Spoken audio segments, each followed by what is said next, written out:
This series on the Garden Gurus, we are opening up the gardener's toolbox, filled with solutions and ideas to solve your garden problems.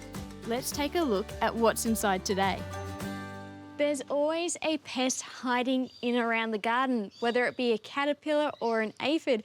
And if you've grown houseplants, you may have come across this pesky pest called the fungus gnat. I have some simple hacks to help prevent them from becoming a swarm around your houseplants.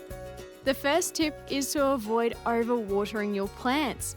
It might seem like a simple step, but root rot and other fungal problems are just some of the fungus gnats' favourite things to feed on. These sticky traps you usually would find in the garden, but you can get them for your houseplants too. And these are really handy for putting in your plants to capture any adult flies that might be flying around. I'm turning to the trusty gardener's toolbox for this last tip. Add a barrier to the surface of your plants. Something like this, which is an abrasive granule, is ideal. It's natural, non-toxic, and has been purposely made to prevent fungus gnats. When applying the Yates gnat barrier, you'll want to add about 3 centimetres on top of the soil surface. This way, it'll be much more effective against heavy infestations.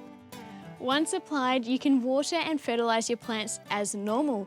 And with these quick tips, you can easily stop and control fungus gnats in and around your houseplants.